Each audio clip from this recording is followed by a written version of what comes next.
kriteria dan persyaratan tertentu yang disepakati antara pemesan, pembeli, dan penjual atau pembuat. Menurut bahasa, berasal dari kata syana'a yang artinya membuat, kemudian ditambah huruf alif, sin, dan ta menjadi istisna'a yang berarti meminta dibuatkan sesuatu. Transaksi jual beli istisna merupakan kontrak penjualan antara mustasni atau pembeli dan syani pembuat barang atau penjual. Dalam kontrak ini, syani menerima pesanan dari mustasni, kemudian syani berusaha sendiri ataupun melalui orang lain untuk membuat masnu atau pokok kontrak menurut spesifikasi yang telah disepakati dan menjualnya kepada mustasni. Kedua belah pihak bersepakat atas harga serta sistem pembayaran.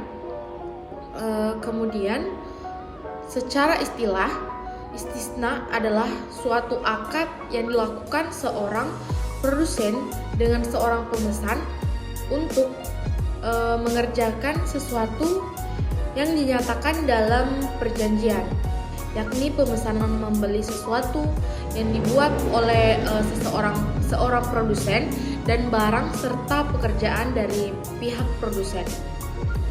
Kemudian As-Suhaili Al-Fiqhi Al-Islamiyatu wa Adituhu.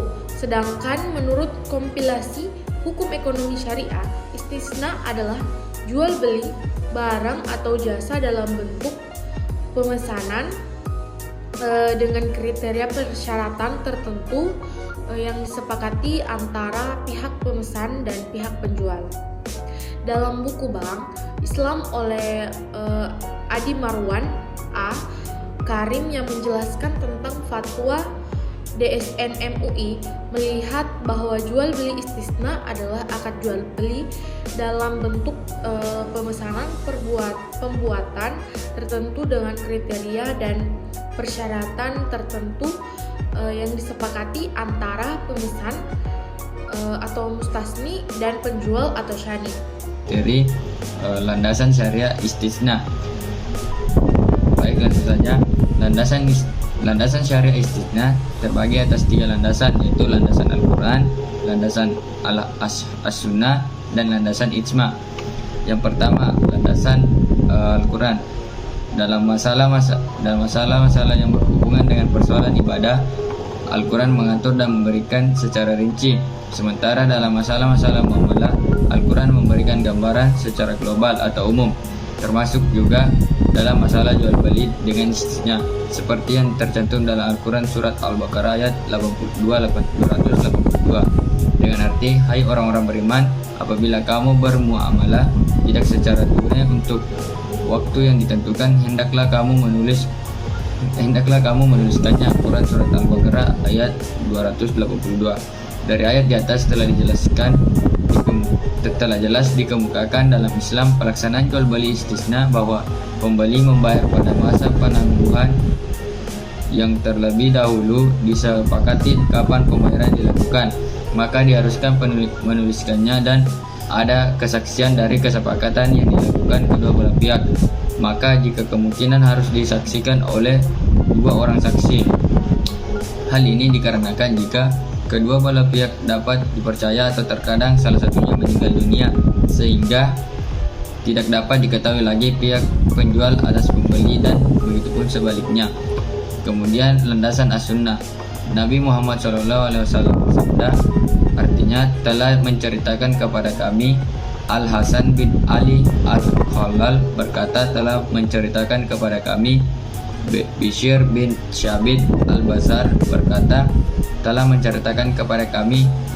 Nars bin Al-Qasim dari Abdurrahman bin Daud dari Salih bin Suhaib dari bapaknya, ia berkata, Rasulullah SAW bersabda, 3 hal yang di dalamnya terdapat barokah: jual beli yang memberikan tempo, peminjaman, dan campuran gandum dengan jelai untuk dikonsumsi orang-orang rumah, bukan untuk dijual. Hadis riwayat Ibnu Majah. Kemudian landasan yang terakhir yaitu landasan ijma. Menurut mazhab Hanafi, jual beli istisna termasuk akad yang dilarang karena secara kias atau prosedur analogi bertentangan dengan semangat jual beli dan juga termasuk jual beli makdum atau jual beli yang masih belum ada. Sementara dalam jual beli kontrak penjualan harus ada dan dimiliki oleh penjual. Sementara dalam istisna pokok kontrak itu belum ada atau tidak dimiliki penjual. Meskipun demikian, mazhab Hanafi menyetujui kontrak istisna atas dasar istihsan atau menganggapnya baik karena alasannya sebagai berikut. Masyarakat telah mempraktikkan jual beli istisna secara luas dan terus menerus tanpa ada keberatan sama sekali. Hal ini yang melatar belakangi perbedaan ulama dalam menghukumi jual beli istisna. Di dalam bidang syariah dimungkinkan adanya penyimpangan terhadap kias dan hal ini telah menjadi konsensus ulama atau sudah ijma. Kemudian yang terakhir, keberadaan jual beli istisna didasarkan atas kebutuhan masyarakat. Banyak orang memerlukan barang yang tidak tersedia di pasar sehingga mereka cenderung melakukan kontrak agar orang lain membuat barang yang diperlukan tersebut. Dijual beli istisna sah sesuai dengan aturan umum yang kebolehan kontrak selama tidak bertentangan dengan Al-Quran dan As-Sunnah. Syarat sah istisna. Pengertian syarat adalah sesuatu yang bukan merupakan unsur pokok tetapi adalah unsur yang harus ada di dalamnya. Jika ia tidak ada, maka perbuatan tersebut dipandang tidak sah. Misalnya, suka sama suka merupakan salah satu syarat sah jual beli. Jika unsur suka sama suka tidak ada, jual beli tidak sah menurut hukum. Berikut ini adalah syarat-syarat sah jual beli sebagai berikut. Yang pertama yaitu penjual dan pembeli adalah orang yang sudah balik dan berakal, minimal sudah mumayyiz atau dapat membedakan antara yang baik dengan yang buruk. Kira-kira usianya 7 tahun, anak-anak sudah mumayyiz boleh melakukan jual beli. Misalnya jual beli kue-kue, buku tulis, pensil, sabun, dan lain-lain. Namun demikian, sesuatu yang harganya mahal, anak-anak tidak sah jual belinya ketika atas izin orang tua atau pengampunya. Misalnya jual beli rumah, mobil, tanah, dan pekarangan lainnya. Yang kedua ialah atas kehendak sendiri, bukan karena paksaan orang lain. Jika dipaksa oleh orang lain, jual belinya tidak sah. Jika seorang penjual memaksa orang lain untuk membeli barang dagangannya dengan ancaman senjata tajam atau lainnya, tidak sah jual belinya. Ketentuan ini sesuai dengan hadis Rasul yang mengatakan bahwa jual beli itu harus dilandaskan dengan dasar suka sama suka. Dan yang ketiga yaitu penjual dan pembeli haruslah minimal 2 orang dan tidak sah jual beli sendirian. Yang ketiga, barang yang dijual haruslah milik sempurna atau miliknya sendiri. Tidak sah jual beli jika barang yang dijualnya bukan miliknya sendiri tetapi milik orang lain, kecuali ada pendelegasian hak dengan memberikan kuasa kepadanya. 5. Barang yang dijual harus jelas wujudnya dan dapat diserahkan. Jika seseorang menjual kepada orang lain ikan dalam kolamnya atau ikan yang ada di dalam sungai, hukumnya tidak sah. Dan yang keenam, barang yang dijual harus suci zatnya menurut syariat. Tidak sah jual beli sesuatu yang haram zatnya. Misalnya jual beli babi, bangkai, minuman keras, ganja, dan lain-lain. Jika sesuatu itu bermanfaat boleh diperjualbelikan. Misalnya jual beli kotoran binatang untuk pupuk tanaman, bangkai hewan atau hewan yang mati tidak disembelih untuk praktek kedokteran dan lain-lain. Dan yang terakhir yaitu barang yang diperjualbelikan harus diperoleh dengan cara yang halal. Tidak sah jual beli barang hasil rampokan, pencurian, korupsi, dan lain-lain. Ketentuan ini didasarkan kepada hadis Nabi yang mengatakan bahwa sesuatu yang tumbuh atau dibesarkan dengan cara yang haram, maka nerakalah tempatnya yang paling cocok. Hadis riwayat Ahmad. Adapun manfaat istisna yang pertama memenuhi kebutuhan spesifik. Istisna memungkinkan pembeli untuk memesan produk atau barang dengan spesifikasi yang sesuai dengan kebutuhan mereka.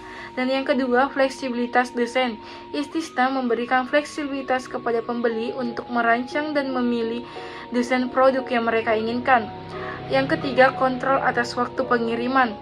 Dalam kontrak istisna, pembeli dapat menentukan waktu pengiriman yang diinginkan.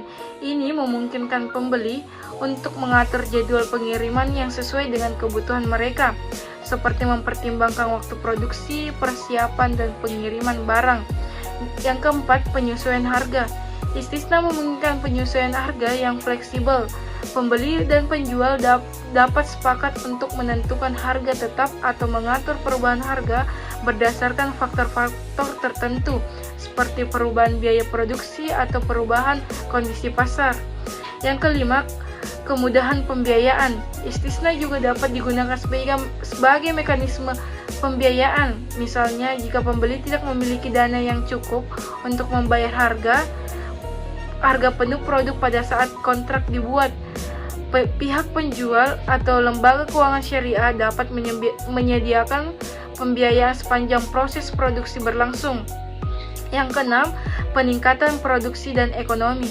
Istisna dapat mendorong pertumbuhan ekonomi dan produksi. Dengan adanya permintaan istisna yang signifikan, produsen dapat meningkatkan volume produksi dan memperluas bisnis mereka. Hal ini berpotensi menciptakan lapangan kerja dan mendorong pertumbuhan sektor ekonomi terkait. Yang ketujuh, diversifikasi produk. Melalui istisna, produsen dapat mendiversifikasi produk yang mereka hasilkan. Saya akan memaparkan materi selanjutnya, yaitu contoh kasus beserta pencatatannya berkaitan dengan istisna kasus. Seseorang pengusaha bernama Ahmad ingin membangun sebuah gedung perkantoran. Dia menghubungi kantor konstruksi Hasan dan sepakat menggunakan akad istisna untuk membangun gedung tersebut. Yang pertama, pembuatan akad istisna. Ahmad dan Hasan menyusun akad istisna yang mencakup deskripsi bangunan, spesifikasi teknis, biaya konstruksi, waktu penyelesaian, dan persyaratan lainnya. Akad ini ditandatangani oleh kedua belah pihak. Yang kedua adalah pembayaran tahap awal. Ahmad membayar sejumlah uang kepada Hasan sebagai pembayaran tahap awal atau sebagai jaminan. Pembayaran ini dapat dicatat sebagai penerimaan kas untuk Hasan dan sebagai tagihan yang belum terbayar oleh Ahmad. Yang ketiga adalah proses konstruksi. Hasan memulai proses konstruksi gedung sesuai dengan spesifikasi dan jadwal yang disepakati dalam akad istisna. Dia mencatat kemajuan konstruksi, penggunaan bahan, dan biaya yang terkait dengan proyek tersebut. Yang keempat, pembayaran sisa biaya konstruksi. Setelah gedung selesai dibangun, Ahmad membayar sisa biaya konstruksi sesuai dengan akad istisna. Pembayaran ini dapat dicatat sebagai penerimaan kas penuh untuk Hasan dan sebagai pengeluaran kas penuh untuk Ahmad. Yang kelima adalah serah terima gedung. Hasan menyerahkan gedung kepada Ahmad setelah pembayaran selesai. Ahmad melakukan serah terima gedung dan pencatatannya sebagai aset dalam melaporkan keuangannya. Yang keenam, menyusun laporan keuangan.